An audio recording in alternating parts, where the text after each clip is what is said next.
A beautiful young woman shot down in cold blood. Lindy was just your good mother, good wife, somebody who was involved in her son's life. In his search for answers, Lt Joe Kenda discovers a hideous crime scene and a haunting clue. My stomach drops. I had never seen anything like that.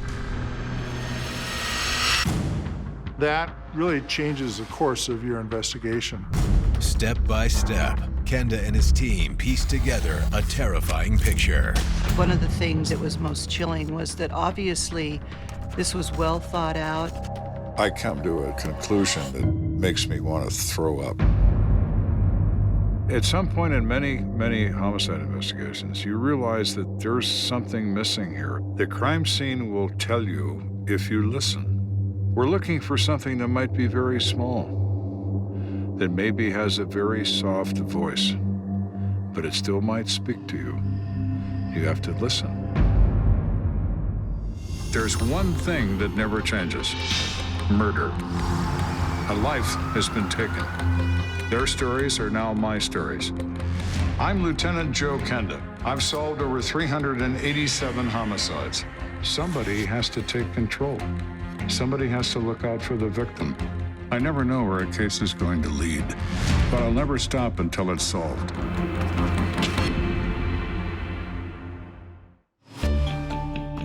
August 20th, 1987. It's a sultry Thursday morning in Colorado Springs.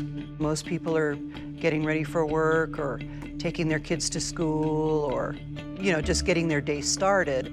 At the Pines apartment complex on the north side of town, Cynthia Anderson is busy straightening up before she heads off to work. I was in my apartment cleaning. I heard a sound. I thought maybe fireworks. Didn't think a lot about it. I needed to go outside to empty my trash.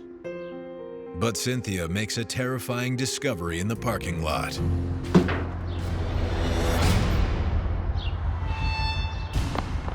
Oh my God. There was a woman lying on the ground. Are you okay? Are you okay? What happened to you? Are you okay? What happened? There was kind of a rumbling in the throat, and that was all I heard from her. Help! Somebody help! Call 911! Somebody help! Moments later, Officer Regino Trujillo receives an urgent call from dispatch. Car 75, go ahead. The call I received that morning was a shots fired call. 2-4, I'll be en route. It's an older type area, pretty quiet. 8 o'clock in the morning is an unusual time for the police department to get a shots fired call. Those kinds of incidents tend to occur usually in the evening or late night hours. As I approached the scene, I observed a lady lying on the ground. Her hair was full of blood and a lot of blood on the ground. I knew her condition was pretty bad. Looks like we've got one with a gunshot wound to the head. Have a 47 step it up, please. Moments later, paramedics arrive. They load the woman into an ambulance and rush her to the nearest hospital. They worked on her for about a half hour and came out and pronounced her dead.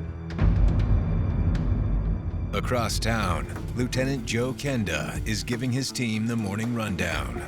Any further on the Randall case? So I need the officers that are assigned to that to go back out and recanvass the neighborhood. Shortly before 8, I'd have a team meeting with my people and would discuss what we're going to do today, what's on the schedule, what's happening with this case, what's happening with that case. During that meeting, the phone rings to report that a woman's been found shot at the rear of an apartment building. We now have a new plan. Our plan will involve whatever this involves. All right, plans have changed. We have a possible homicide. Davis and Dyring, you're with me. The rest of you know your assignments. You're dismissed. When Kenda arrives, onlookers have already gathered at the scene. The neighbors are, as they always are in situations of violence, very, very distraught. They know this is a very bad thing. Kenda locates Officer Trujillo, who briefs him on the situation. The first officer on scene? Yes. Can you tell me about the victim? The deceased has been identified as 30-year-old Lindy Lapham. She was found next to her car, a single gunshot wound to the head. Through the back of the skull, exit through the forehead. Large caliber. 1 round only. All right, take me to the scene. Kenda examines the blood-soaked asphalt where Lindy's body was discovered.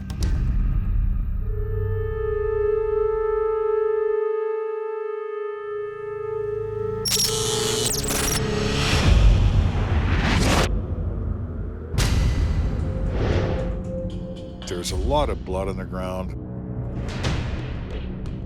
There is blood on the car and some hair on the car. That's transfer from an explosive gunshot wound to the head. The human head is a vacuum. Introduce a supersonic projectile, very bad things happen. Kenda wonders, was this a robbery gone wrong? Or was Lindy Lapham the target of a cold, calculated killer? Emotional killing. You shoot someone several times. You want to make certain they're dead. You're angry. You are pulling the trigger until the gun goes click. She's only been shot once. She is dressed in business attire, skirt, blouse, heels, nylons. That's important to me at that point. It tells me that she is on her way to work and it's probably her car. That would indicate that this is not something she anticipated. That fits more to the robbery scenario. Expended slugs or casings would tell Kenda more about the murder weapon, but there are none to be found. So Kenda and his men turn to the many bystanders that have gathered at the scene. They are offering opinions, telling us what they know, and as usual, those statements are all over the place. Did you see anything suspicious this morning? I didn't see anything, but I heard a loud pop when I was in my apartment. Somebody says they heard a pop. Somebody else said it was a firecracker. We have other witnesses, other neighbors, who said there have been prowlers lately in the area. It's a ragtag collection of statements, but it doesn't take long for a concrete lead to materialize. Can you tell me what you saw? There was a man walking around here this morning with a rifle in his hand. Somebody says they see somebody with a rifle in the neighborhood. A guy with a rifle, like 8 o'clock in the morning? What's that about? So I tell the patrol supervisor, get some patrol officers in here. See who's around, who's walking. Is there a rifle laying in the street? Let's learn all we can as quickly as we can to try to give us a direction in which to proceed. Right now, we don't have one. To find out more, Kenda contacts police headquarters. Crime analysts are used in every neighborhood in the city and every area command, and they are the intelligence source for patterns, for trends, for certain types of crime versus other types, all sorts of things you might be interested in knowing about a particular neighborhood. The first step we took was to contact the crime analyst for that neighborhood. What's happening here? Are there any trends? Are there any patterns? Are there personal robberies? Are there people who have ever been confronted by someone armed with a weapon before? Are there burglaries? Are there prowlers? What exactly is going on? While the analysts gather data, Kenda focuses on finding the shooter. As patrol officers fan out across the neighborhood, Kenda talks to eyewitness number 1, Cynthia Anderson. So you knew the victim? She knows Lindy Lapham. She knows her husband. They have a child whose name is Brandon. They were just a normal couple with a little boy, both working hard. Lindy worked at the hospital. Lindy was just your good mother, good wife who held a job and went to work every day, and somebody who was involved in her son's life and was probably somebody that all of us know. Can you tell me which apartment she lived in? She doesn't live here. Really? Her parents do. Cynthia also tells us that Lindy's parents are Hank and Ola Mae Waller. When Lindy went to work, she would drop the grandson off, and Grandpa and Grandma would watch him, so they get very, very close to him. Her parents are the resident managers in this complex. She brings her son over here to get babysat by her parents. Okay, well, that explains why she's here. They live in apartment B. Can you grab a couple uniforms, have them go to apartment B, see if they can find the parents? Police department. Kenda turns his attention to Lindy's car. We always search vehicles associated with victims or with suspects to determine if there is any evidence in them that may pertain to this event. Anything that may provide information of meaning to the investigation. But Kenda's search of the victim's car is quickly interrupted. A policeman yells at me and says, "You better come over here." I hear that a lot at crime scenes, and it's never anything very interesting. Well, this time was totally different.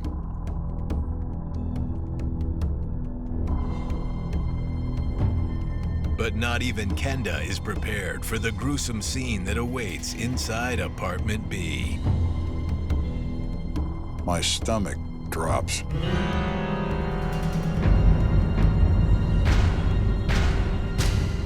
This has gone from a single murder to a bloodbath.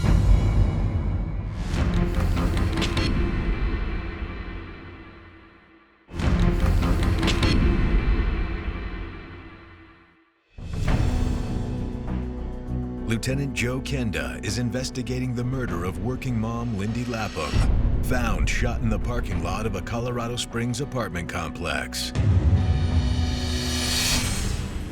One neighborhood resident has provided a helpful clue. Somebody says they see somebody with a rifle in the neighborhood. In addition, Kenda has just learned the victim's parents, Hank and Ola Mae Waller, live in the complex. But a search of their apartment reveals a grisly scene. I expected it to be a single victim homicide. Now, we have 4 victims. I'm not sure what this is yet, other than it is a mess.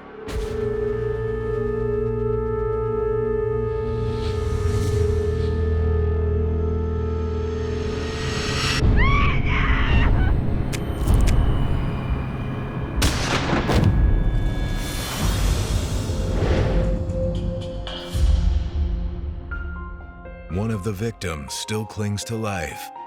There's a little boy on the floor.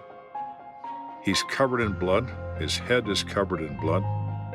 The EMTs are doing CPR. I've seen enough victims to know that this little boy isn't going to make it through this.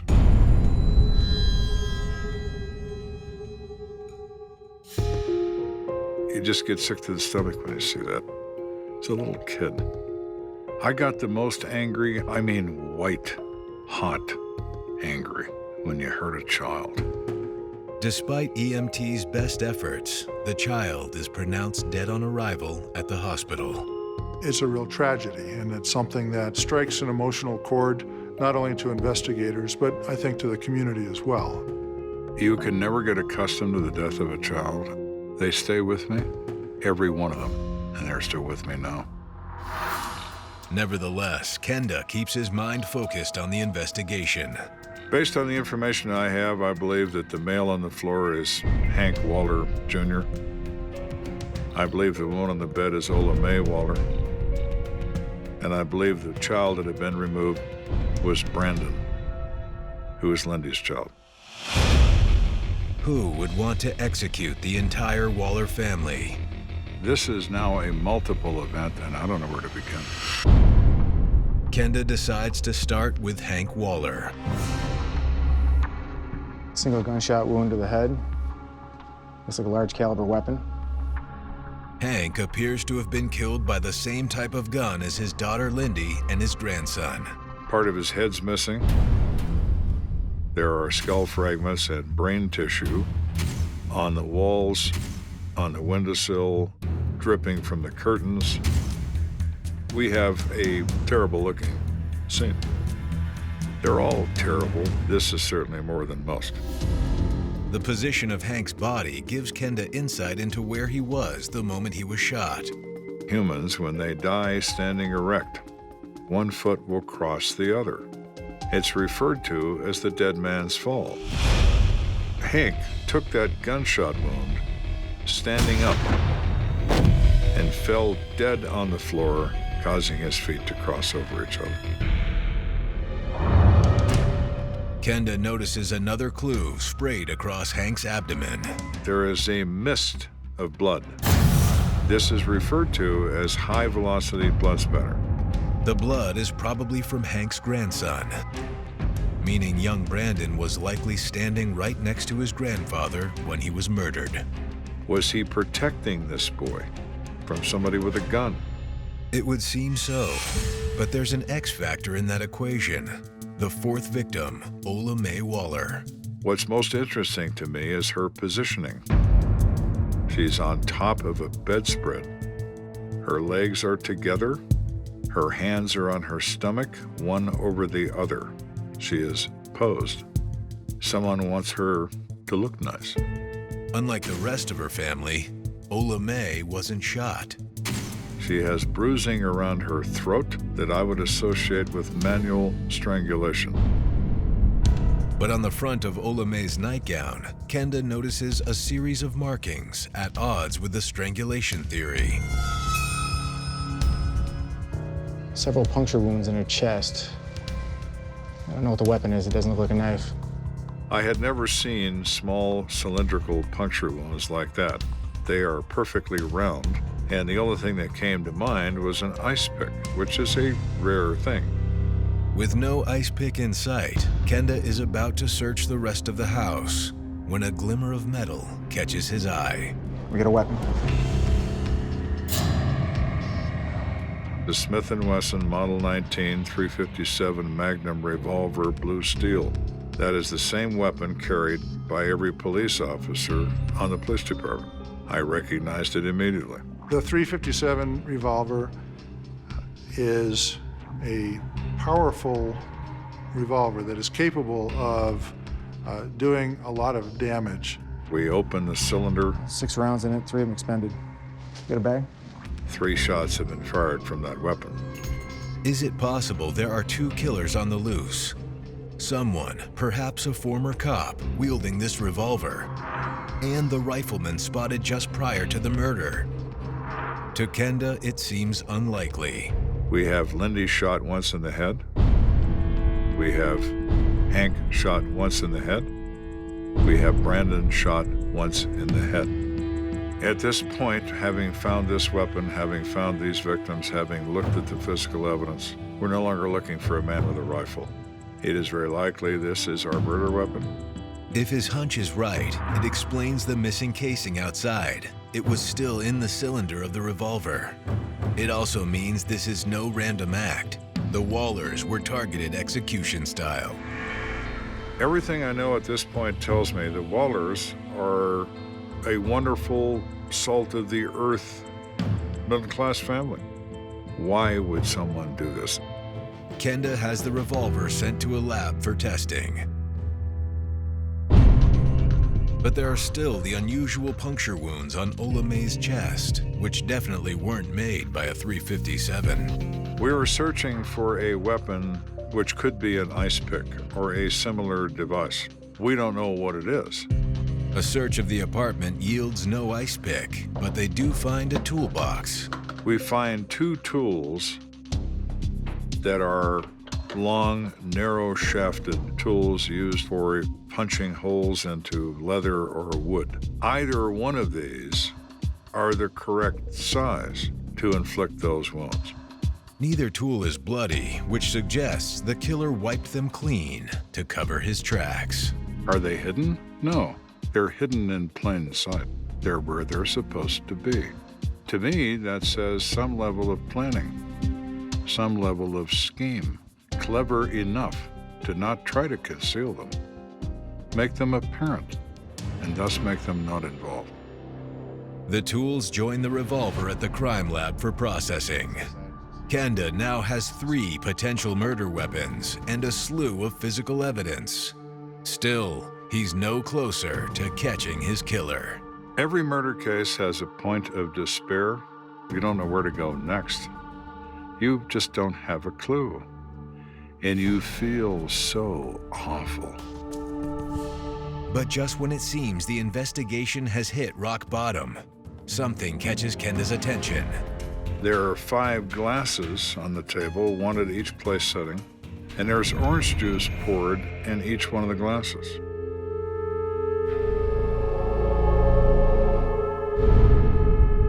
If we count the people we know of so far, we have a total of 4. Who's the other glass for? Before Kenda has a chance to answer that question, Lieutenant, his men uncover a clue. you better take a look at this. It's a note retrieved from the car of victim number 1, Lindy Lapham. It says, I'm still having major trouble with Bob. Talk to you later, and it's signed Lindy. We're having trouble with Bob. Well, who's Bob? Is he having that kind of trouble with this family that he decides to take them out? That's entirely possible, particularly when we're missing a breakfast guest. Kenda gathers his troops and issues a new mandate. I need you guys to head out and see if you can find anyone that knows of Bob. Bob has now moved to the top of my list. Bob's only excuse is to be here dead, and he isn't. So where is he? Put out a lookout for Bob. I need to find him right now.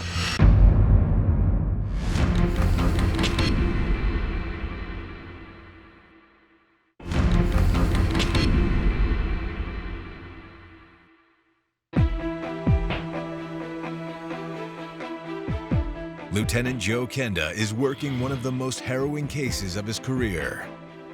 The Wallers, their daughter Lindy, and their grandson Brandon have been ruthlessly murdered in their home. A table set for 5 suggests there was someone else present that morning. Lieutenant? And a mysterious letter from one of the victims has clued Kenda in to a potential suspect. It says, I'm still having major trouble with Bob. Talk to you later. And it's signed Lindy. Lindy is our victim. Now, who exactly is Bob?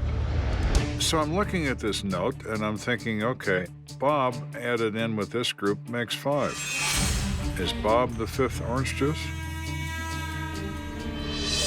Hey, Lieutenant. Detective Davis found the homeowners upstairs in the balcony if you want to speak with them. All right, great, thank you. Thanks. While I'm thinking about this, I'm told that the owners of the property have arrived outside. How you doing? I'm Detective Kenda. Kenda breaks the shocking news to the landlords, Clyde and Eva Monette. They are incredibly distressed at the time I talk to them. They paint a picture of Hank Waller Jr. and his wife Ola May as wonderful people. Hank is a great manager, been employed by them for several years to run this apartment complex. Nothing but compliments from everyone.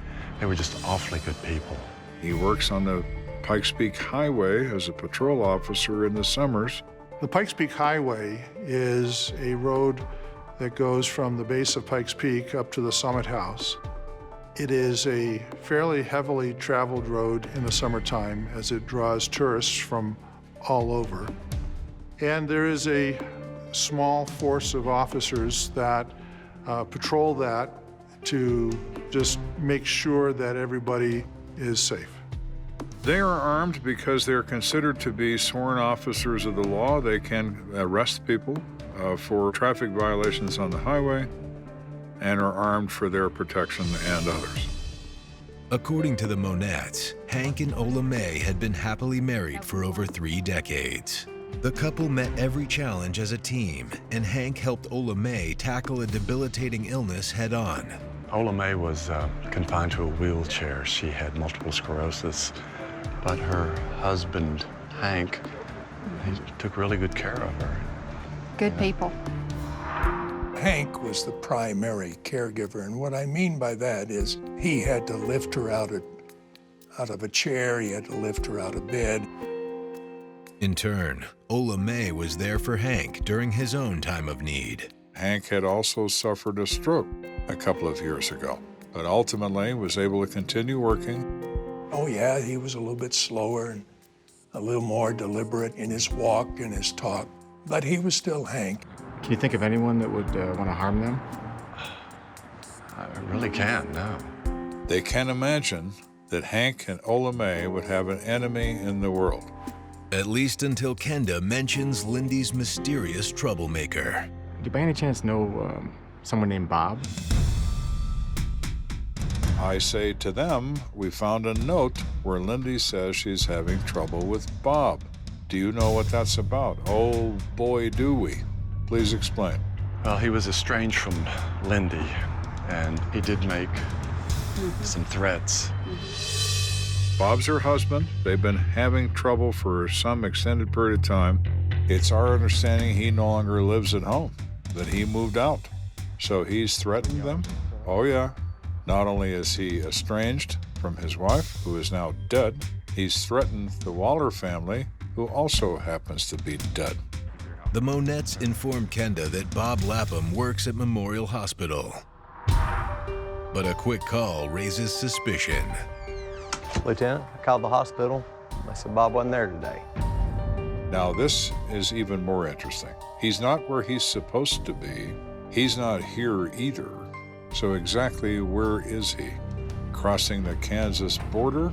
I don't know, but I want to find out. Perhaps Bob's co-workers can shed some light on his whereabouts. We need to find out who he works with. If he's not there, was this a scheduled absence? Exactly what is happening with Bob. But when Kenda arrives at the hospital, he makes an unexpected discovery. How you doing? I'm Detective Kenda. I'm here to get some information on a Bob Lapham. I understand he's not here right now, but could I talk to his supervisor? Bob is here. He's here right now? Yes. There was a mistake. Whoever answered the phone admitted that they thought he wasn't there, but in fact he was there, and he was there as scheduled. Can you direct me to him? I sure can. Right this way. Bob Lapham? Yes. How you doing? I'm Detective Kenda. Nice to meet you. There's no easy way to tell you this. Your wife and your son were murdered today. He was an emotional wreck. Homicide investigators have kind of a daunting task of having to sometimes make that balance between notifying family members of a death, but also keeping an eye open for possible signs that they perhaps could be involved. I know this is difficult, but can you tell me about your relationship with Lindy? Strained, we had problems. He admits that he's had trouble with his wife. He says that they just argue a lot and they seem to have grown apart. Bob says they decided to divorce. The news upset her parents. Her dad wanted us to get back together. Hank, he tried to help. When was the last time you saw her or talked to her? She called this morning. Her dad had asked me to breakfast. She was calling to ask if I would come. Bob said he couldn't get there because he had to go to work early that morning. And he explained that he didn't want to confront Hank. So that fact alone indicated to me the likelihood was great that the orange juice had been poured for him. He just never went there. Would you submit to a gunshot residue test? Yeah, of course. The moment Bob agrees to the GSR test, Kenda tells him it won't be necessary. Everything about what he says is very reasonable. He's in this hospital in front of 12 coworkers during the time frame of the event. Plus his cooperative nature, his willingness to submit to any physical examinations allowed me to just continue interest in him. But just before they go their separate ways, Bob offers up a bizarre new detail. Can you think of anyone else that I should talk to that might have any information? Maybe Rocky? He then says he has this friend. He didn't have a place to stay lately, so I told him he could stay at Lindy's house. Rocky was there trying to make sure that there was a male presence, I guess, in the home to make sure that they were safe and to keep an eye on them. Kenda's ears perk up. Bob Lapham has just delivered him a potential new suspect. Is Rocky having a relationship with your soon-to-be ex-wife? Oh, no, it's nothing like that. He just needed a place to stay. Well, maybe you don't think so, but human nature applies here. I mean, could there be something there? Of course there could. What if Rocky decides he wants more than friendship? We asked Bob, well, where's Rocky? He's here, down the hall. He works here? Yeah. Can you take me to him? Yeah, sure. And we walk with him and we go to this other part of the hospital, and there we are introduced to Rocky. Rocky? How you doing, Detective Kenda? Unfortunately, I have some bad news. He had seen Lindy at 4:45 that morning at her home. She was taking Brandon to the babysitter. He said she was up early that morning to get ready to go to work because she had to take Brandon over to her parents' house for babysitting. Kenda presses Rocky about his feelings towards Lindy. And what's your relationship with Lindy? Just friends. Were you romantically involved at all? He was not interested in her, had a girlfriend of his own. As far as he was concerned, it was temporary housing. Rocky claims he's been at work since just after 5 a.m., some 3 hours before the murder. When Rocky's alibi checks out with his supervisor, the investigation has hit another brick wall. This has gone completely south on us. Now we're back to the beginning. Who came in to the Waller house and killed everybody, and then killed Lindy outside in the parking lot? Who did that and why? When I reached the point of frustration with lack of information, obvious suspects have disappeared, then you go back to the crime scene. The crime scene will tell you if you listen. I missed something. I didn't see something. I didn't spend long enough there. Something. What Lieutenant Kenda doesn't realize is that in returning to the crime scene, he'll uncover a piece of evidence unlike any he's seen before. Is this a consideration of who needs to die first? What are we up against here?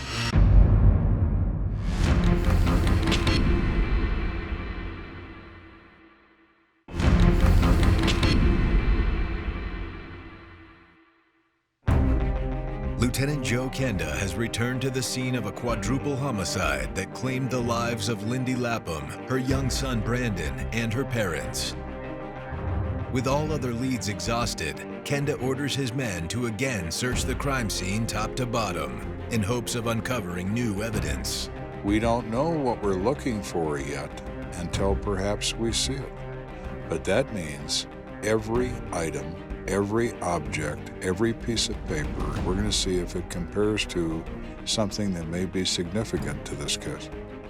We're looking for something that might be very small, that maybe has a very soft voice, but it still might speak to you. You have to listen. You have to look for that little thing that might make a difference. Lieutenant, got something you need to see. What is it? It doesn't take long for Kenda's men to strike gold. Look a list, sir.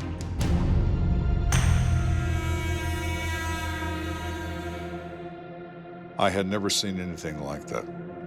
Found it in this magazine. Let's look through all of them. We start finding pieces of paper in the magazines, handwritten. They're kill lists. Kill the president, kill the governor of the state of Colorado, kill the mayor of Colorado Springs. The names on these kill lists suggest they're the work of some paranoid anti-government type. But the more strips of paper Kenda reads, the more personal they become. Now we're naming the family. Kill Bob, kill Ola May, kill Lindy, kill Brandon, kill Hank. The same names in different order. Is this a consideration of who needs to die first? What are we up against here? That was not only a surprising find, but it really changes the course of your investigation. Staring at the lists, Kenda wonders, did the killer leave these strips of paper behind as some sort of calling card? If so, why would they be buried in such an unlikely spot? At some point in many homicide investigations, you realize that there's something missing here. There's something I don't see. There's a hole in the story. There's something that doesn't work based on my knowledge of human nature. It's very disturbing to me when I can't put my finger on what it is. So while I'm thinking all this over, I get a phone call from the laboratory announcing that the registration on the gun, that particular serial number, is assigned to Hank Waller Jr. The fact that the primary murder weapon is registered to one of Kenda's victims suggests two very different possibilities. One is that the owner of the gun, Hank Waller, is responsible for this. But Kenda and his team are inclined to discount this theory. I think it's safe to say that Hank does not fit the profile of other suspects. In fact, he appeared to fit the profile of a very fine, upstanding citizen. The second possibility is that the killer knew Hank Waller well enough to know where he kept his .357 Magnum. Did someone from the family's inner circle write those kill lists and then act on them?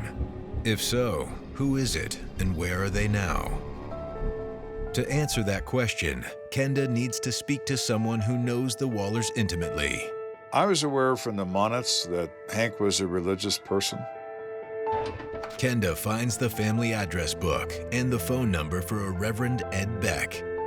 I was at Hank and Ola May's house quite often, so I knew them quite well. I think because of my position as senior pastor of the church and his pastor, he trusted me. Kenda arranges a meeting to speak with Reverend Beck. Detective Kenda. Oh, hello, Detective. How you doing? How are you? The Reverend doesn't know of any enemies, but he does share a heartbreaking family secret. When I first met him before the stroke, he was a very genteel, very caring person, loved his family. After the stroke, he became very depressed. He became very self-loathing. He was very angry at himself. It just wasn't the same person that we knew.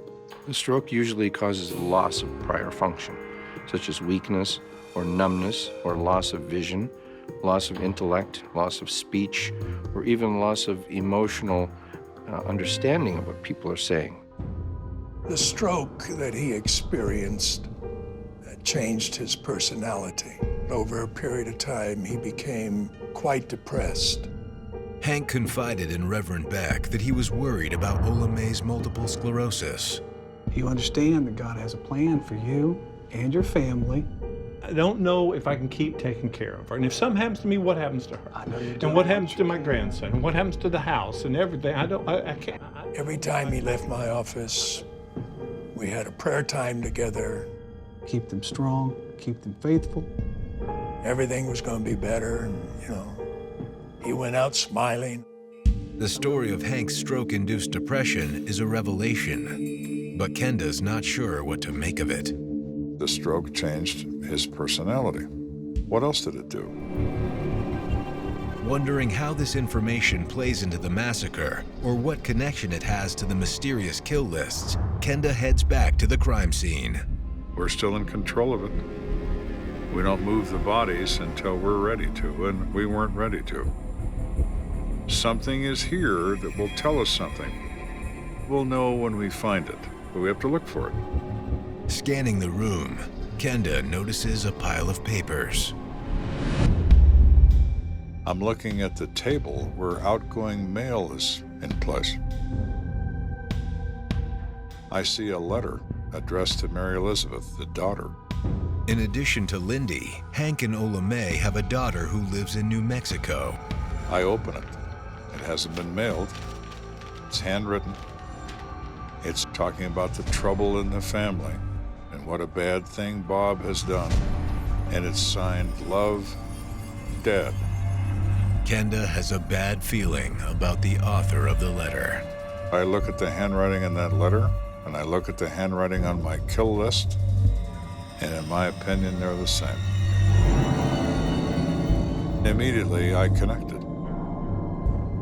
I take those two pieces of paper and I walk to the bedroom door and I look at Hank. And my experiences tell me what happened here.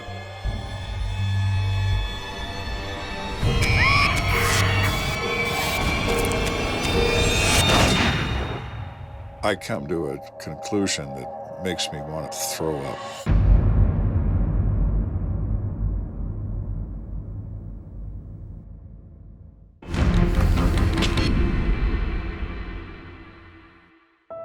In the hunt for the killer responsible for the gruesome murder of the Waller family, a pair of stunning revelations has led Lt Joe Kenda to a horrifying new theory. Kindly grandfather Hank Waller murdered his family and then took his own life.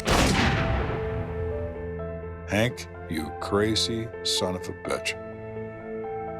You've killed your family. Why would you do that? Why would you kill a helpless little boy and the daughter that loved you and the wife that's been devoted to you for all of your life? Why would you do that? Pastor Ed Beck said Hank was struggling with depression after his stroke. Hank had gone through changes in his personality. No one perceived any of that as being particularly dangerous. So what pushed Hank over the edge? To find out, Kenda calls the Waller's other daughter, Mary, who lives in New Mexico. This is Mary. Hi, this is Detective Kenda from the Colorado Springs Police Department. I'm sorry to tell you I have some terrible news. Detective Kenda got on the phone with me and he said, "I'm sorry." He says, "I regret to inform you there have been some deaths in your family." And I said, "Some deaths?" Several deaths? Who? I get her on the phone and I tell her what has happened. And then he proceeded to tell me that my sister, my mother, my nephew, and then my father had died. Oh my God.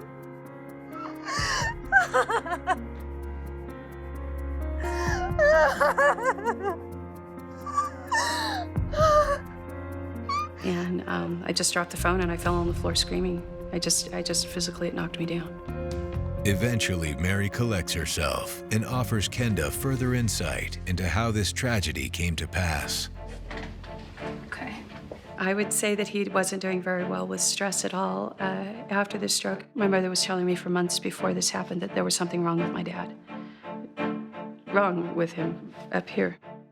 The look in his eyes had become kind of vacant in a way that, you know, that sparkle, that liveliness in him, it really kind of disappeared. She wanted him to go to a psychologist and she couldn't get him to go.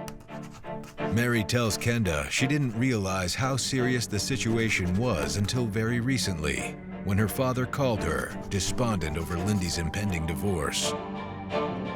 The things he was saying to me were really, really irrational.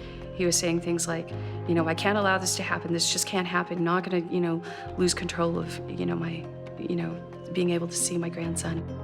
For all the other issues that he suddenly came up with after his stroke, the one that totally distressed him was Bob ending his marriage to Lindy. That made him furious. It appears that he finally reached his breaking point, that his ability to cope was completely depleted, and his ability to hope was completely depleted. After speaking with Mary, Kenda has a clearer picture of how the crime went down. He was going to kill the people on his kill list. He was inviting everybody over, including his son-in-law that he now hated, because he was number one on the list. He didn't want Ola to interfere, and the only way to stop that was to kill her. So he did so early that morning. His plan was to kill my mother quietly.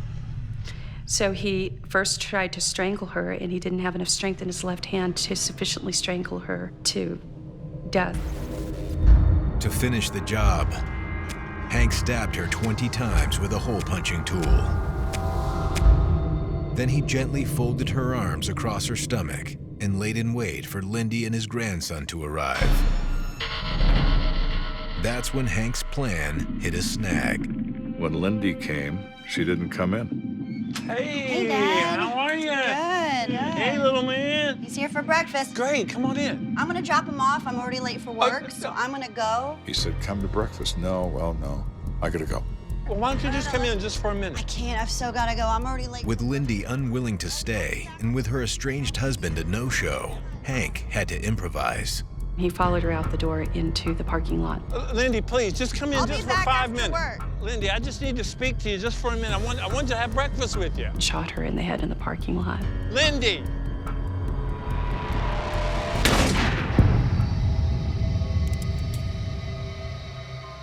With his wife and daughter now dead, Hank saved the most heartbreaking act for last. I'm still thinking about that high-velocity blood spatter on his shirt. And I realize why it's there. He put his grandson in a headlock and shot him through the head while he was holding him. Then he put the gun to his forehead and pulled the trigger.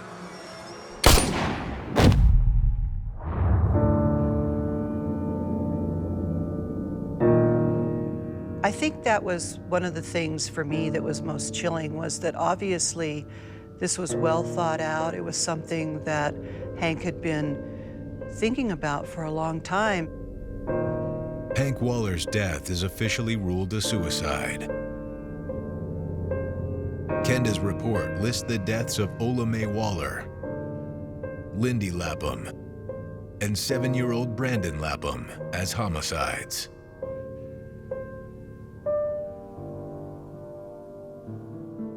A week later, Hank Waller's pastor, the Reverend Ed Beck, invites Kenda to speak to the grieving congregation about the tragedy. I'd like to thank Reverend Beck for inviting me here today to speak to you. I just wish it was under better circumstances. What happened to the members of your congregation was a tragedy. The person you knew and loved is not the person that did this. When that stroke happened, it produced an unraveling of his personality to the point of lunacy. I hope that in the future, other families are able to recognize the signs and are able to get the help they need to avoid other hardships and other senseless losses. Thank you again for having me. He believed at that moment, apparently, this was their only chance for a better experience beyond this world. And the most important thing is that I want people to know that this can happen to you. If somebody around you starts having a personality change and saying crazy things and so on, just, make up an excuse to go get them an ice cream and drive them right straight to the appointment that you've made them at the psychologist's office and get them started so that she can try to figure out what's going on, because those biological changes and those personality changes are the tip of the iceberg, and there may be a lot below that. Well, I think Stephen King said it best about what is horror. Horror is the coming undone of something good. And this is what happened here. He came undone and took others with him. I still see Brandon on that gurney. I always will. It's a little boy. What is his part in this? Being in the wrong place at the wrong time. Does it go away? No, it never goes away. It never will. It's a part of me.